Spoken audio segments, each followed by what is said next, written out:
Hold on to your wallets, folks, because the tariff tornado has officially touched down. Trump has slapped a whopping 125% tariff on Chinese goods. That's right, 125%. It seems like someone binge-watched The Art of the Deal and skipped to the part where you set everything on fire. Naturally, China retaliated with tariffs of their own because nobody, and I mean nobody, wins a trade war.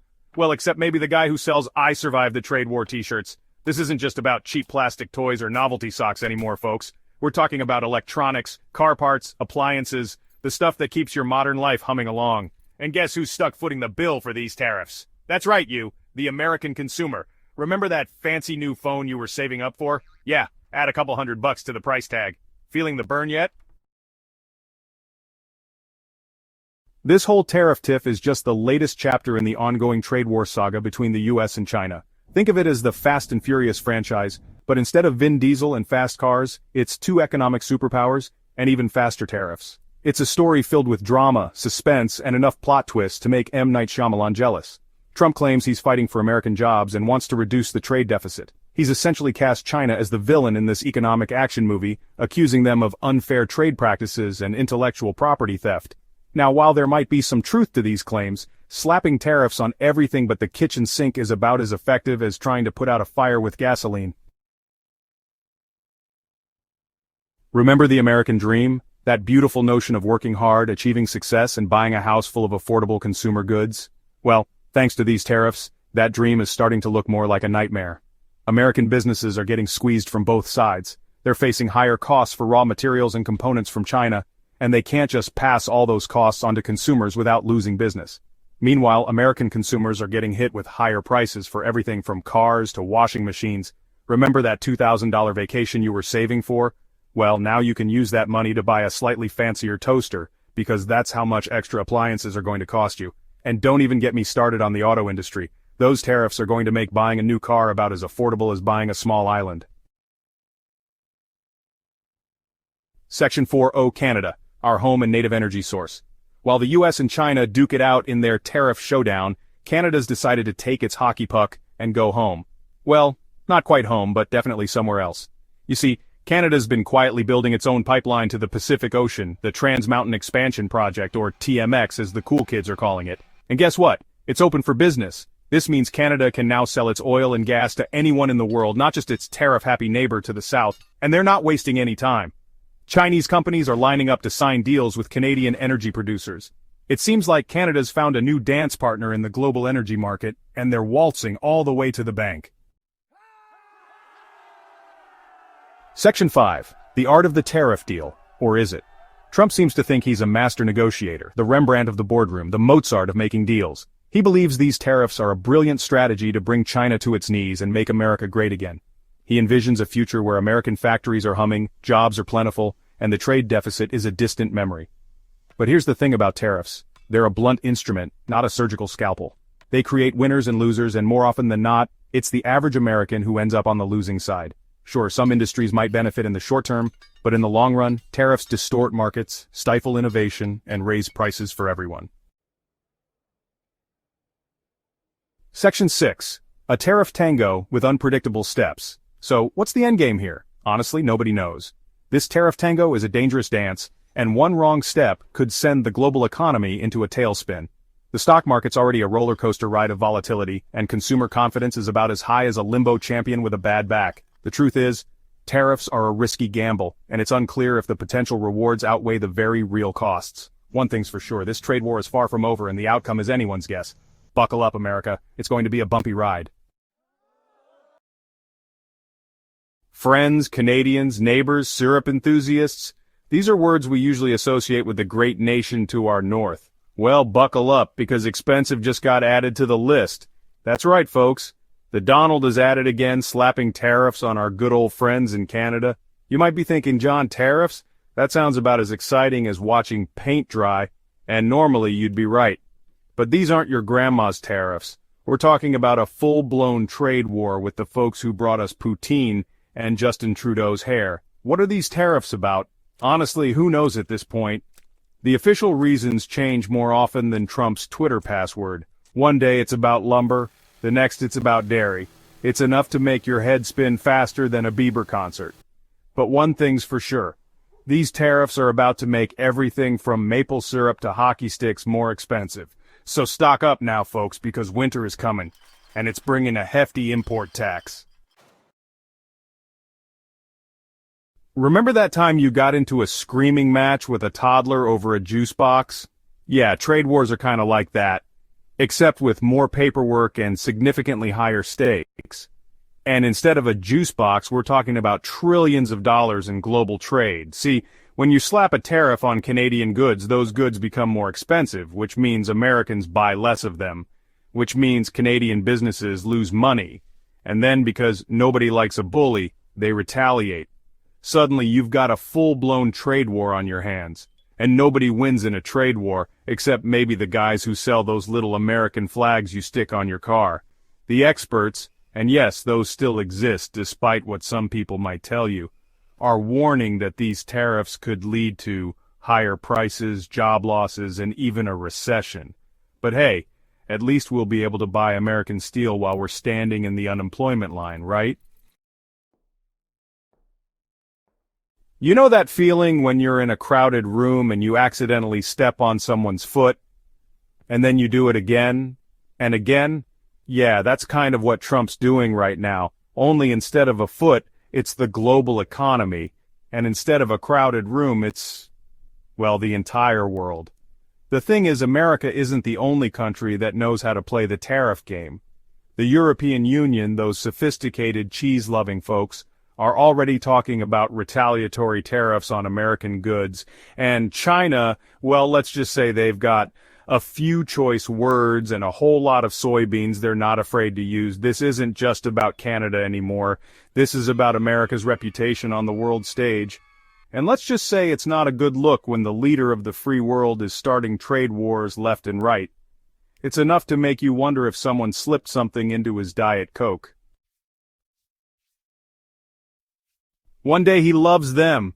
The next, he's threatening to unleash the fury of the American tariff system upon them. No, we're not talking about a new season of The Bachelor. We're talking about the Trump administration's approach to trade policy, which is about as consistent as a squirrel on a sugar high.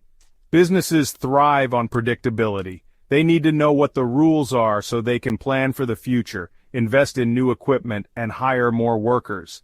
But with Trump's erratic decision-making, it's impossible to know what's coming next. Will there be a trade war? Will there be peace talks? Will someone please take away his Twitter account? It's enough to give even the savviest CEO a migraine. And when businesses are uncertain, they don't invest, they don't hire. And the economy, well, let's just say it's not going to be winning any beauty contests anytime soon. Section 5, Darrow versus Trump, Dawn of the Twitter Titans. Now let's take a break from the doom and gloom of international trade for a moment and talk about something truly important: celebrity feuds. Specifically, the epic Twitter battle between Donald J. Trump and Robert Darrow? Yes, you heard that right. Robert Darrow, the comedian who's about as well known as your average accountant, somehow managed to get under the thin skin of the former president. It all started with a joke Darrow made about Trump's, shall we say, unique approach to foreign policy. Trump, never one to let a perceived slight go unanswered, took to Twitter to unleash a barrage of insults, misspellings, and outright lies about Darrow. It was like watching a geriatric bear try to fight a squirrel. The best part? Darrow's career actually got a boost from the whole thing. Proof positive that even bad publicity can be good publicity when you're dealing with the human equivalent of a Twitter egg. Section 6, Kimmel joins the fray cue, the laugh track. But wait, there's more, because no celebrity feud is complete without a surprise guest appearance. Enter Jimmy Kimmel, late-night talk show host and all-around funny guy. Kimmel, never one to shy away from a good Trump joke, decided to get in on the action, devoting an entire segment of his show to mocking the president's Twitter meltdown. It was like watching a masterclass in comedic timing and insult delivery. Trump, predictably, did not find it amusing. The takeaway from all this? Don't mess with comedians. They're funnier than you, they're smarter than you, and they have a much larger platform from which to mock you. It's a lesson that Trump, unfortunately, seems doomed to learn over and over again. Section 7, Fox News, where up is down and tariffs are terrific. Now you might be thinking, John, surely someone out there is taking this seriously. And you'd be right. Sort of. Because over at Fox News, it's business as usual. That's right, folks. While the rest of the world is busy sounding the alarm about trade wars and economic collapse, Fox News is busy downplaying the risks and praising Trump's bold leadership. Laura Ingraham was last seen claiming that America wasn't founded on free trade.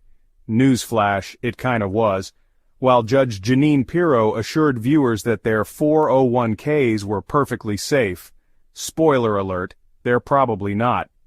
It's enough to make you wonder if they're even watching the same news as the rest of us, or if they've just invested heavily in alternative facts. Either way, it's a stark reminder that in the world of cable news, reality is often stranger than fiction. Section 8, the final word. Hold on to your 401ks. So, there you have it, folks. The Trump administration's trade policy in a nutshell: confusing, chaotic, and potentially catastrophic. It's enough to make you want to move to Canada. Oh, wait. But hey, at least we'll always have the Twitter feuds. And Fox News. Because when the world is falling apart, sometimes all you can do is laugh.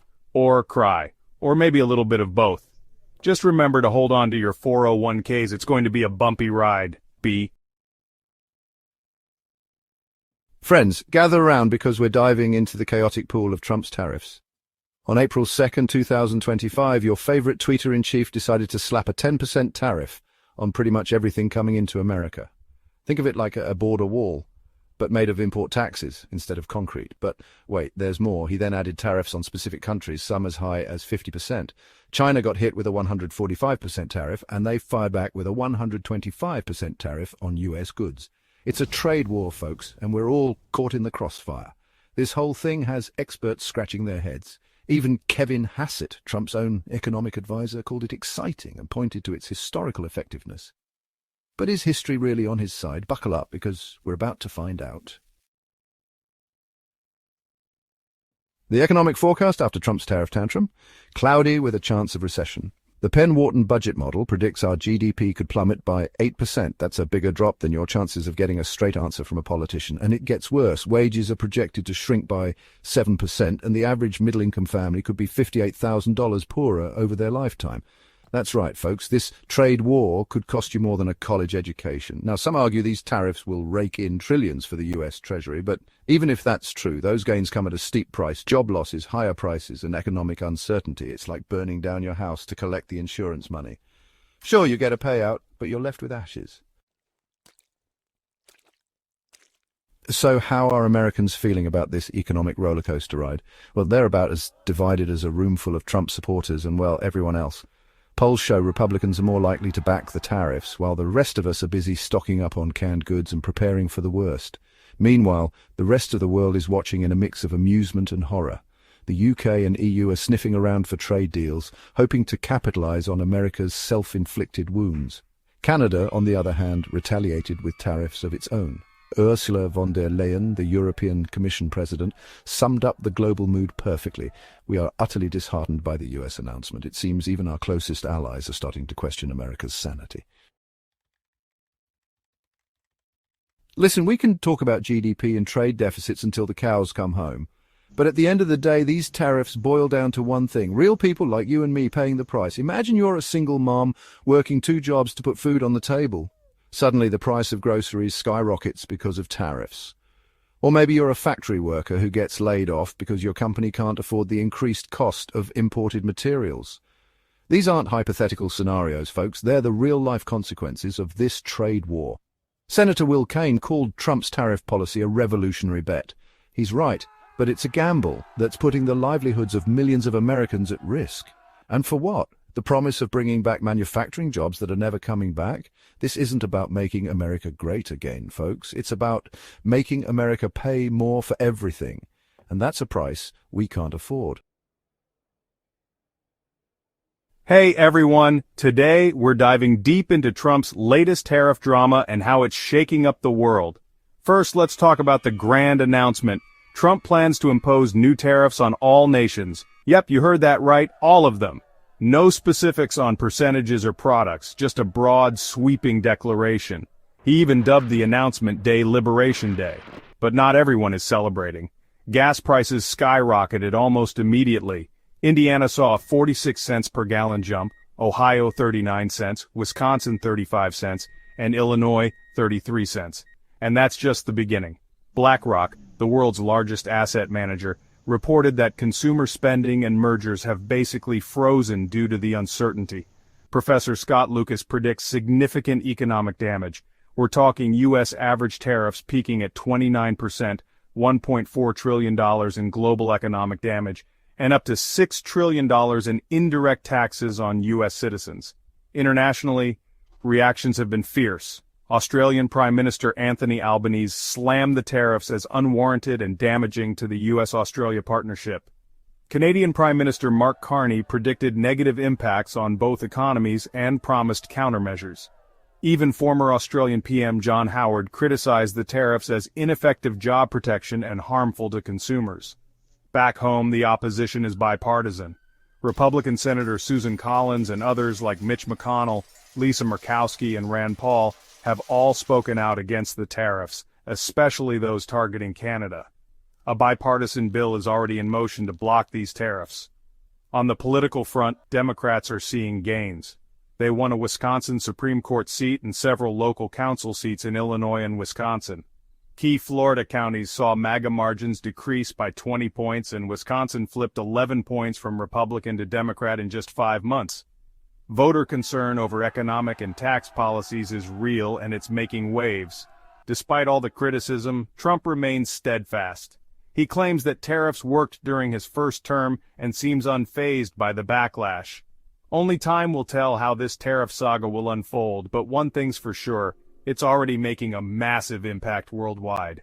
That's all for today, folks. Don't forget to like and subscribe for more updates on this unfolding story. See you next time. Things are heating up between two of the world's biggest economies, the United States and Japan. It's a financial showdown. And guess what? We're all caught in the middle. Remember when we used to worry about regular wars? Well, buckle up, because a trade war can be just as messy.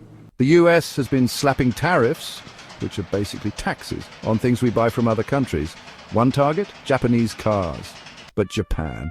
Oh, they are not just going to sit there and take it. They're fighting back, and their weapon of choice is US debt. Here's the deal. Countries lend each other money all the time by buying something called bonds. It's like giving a friend a loan, but with countries and trillions of dollars. Japan, they're one of the biggest holders of US debt. They've been buying our bonds for years. But recently, they've started selling. And that's got everyone freaking out. Why is it a big deal? Well, imagine your friends suddenly demanding their money back. It wouldn't be pretty, right? It's the same with countries.